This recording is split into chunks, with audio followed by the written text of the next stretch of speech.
আজ আমি chilli fish রেসিপিটা করব। তার জন্যে লাইলন টিকা মাছ নিয়েছি। অনেকে হয়তো লাইলন টিকা মাছ খান না, কিন্তু এই মাছটাতে ভিনেগার দেখিয়ে রাখবো, খুব সুন্দর খেতে লাগে। বড় মাছটা কেটে দিয়েছি, আমি ভালোভাবে ধুয়ে নিয়ে 5 ঘন্টার মতন ফ্রিজে রেখে দিয়েছিলাম। তারপর মাছটা ফ্রিজ থেকে বার করে সব রকম মশলা একসাথে জড়ো করে আমি এবার মাছটাতে ভালোভাবে মাখিয়ে ম্যারিনেট করে নেব। তার জন্য লাগছে আদা রসুন পেস্ট, আদা রসুন কাঁচা লঙ্কার পেস্ট, হলুদ লঙ্কা গুঁড়ো, নুন, গোলমরিচ গুঁড়ো, ডিম, সাথে হচ্ছে জাফরান, কর্নফ্লাওয়ার, সব একসাথে ভালোভাবে মাছটাতে ম্যারিনেট করে নেব। ম্যারিনেট করে 1 ঘন্টার মতন আমি রেখে দেবো।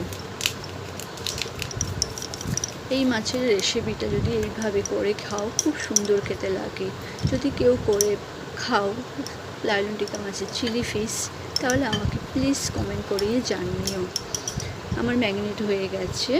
এবার আমি গ্যাসে কড়াই বসিয়ে তেল গরম হয়ে যাওয়ার পর মাছ ছাড়ছি। ছোটো ছোটো পিসগুলো ছেড়ে আমি হালকা হালকা করে ভেজে নেব। এবার ভেজে নিয়ে হালকা করে, খুব কড়া করে ভাজবো না, হালকা হালকা করে ভাজবো। কিন্তু এই মাছটা একটু নরম, তাই অনেকে হয়তো ভোলা ভেটকি মাছের চিলি ফিশ খেয়েছে। এই মাছের খেয়ে দেখতে পারো, কেমন হয় জানতে পারবে। রুটির সাথেও খেতে পারো, ভাতের সাথেও খেতে পারো, খেতে দারুণ হয়। আমি কড়াইয়ে এবার আদা রসুন পেস্ট দিয়ে ভালোভাবে ভেজে নিয়েছি। তারপরে আমি টমেটো কুচিটা দিয়ে ভালোভাবে নাড়িয়ে আমি গলিয়ে দেবো। একটু সামান্য নুন দিয়েছিলাম। এই যে এরকম হয়ে আসে, এই পর্যায়ে আসার পর আমি ক্যাপসিকাম দিয়েছি। ক্যাপসিকামটা একটু নাড়াচাড়া করার পর আমি এবার পেঁয়াজগুলো দিয়ে দেবো।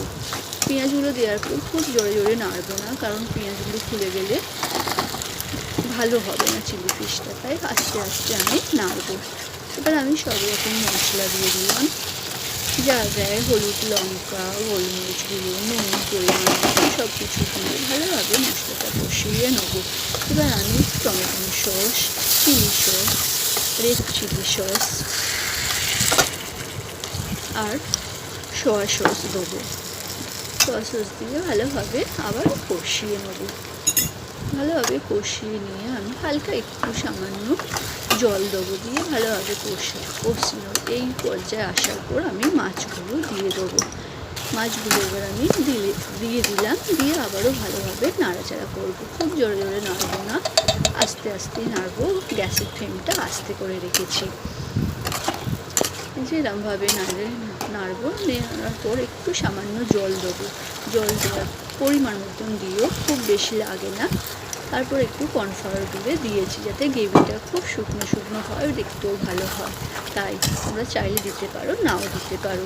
এবার আমি গরম মশলা ও একটু মধু অ্যাড করেছি। তোমরা যদি মধু না দাও, একটু চিনি দিতে পারো। কেমন লাগলো আমার রেসিপি? যদি ভালো লাগে কমেন্ট করো আর শেয়ার করে দিও ভিডিওটা। একটু কাঁচা লঙ্কা ছড়িয়ে দিলাম। চিলি ফিশ বলে একটু কাঁচা লঙ্কার ফ্লেভারটা একটু বেশি ছিল।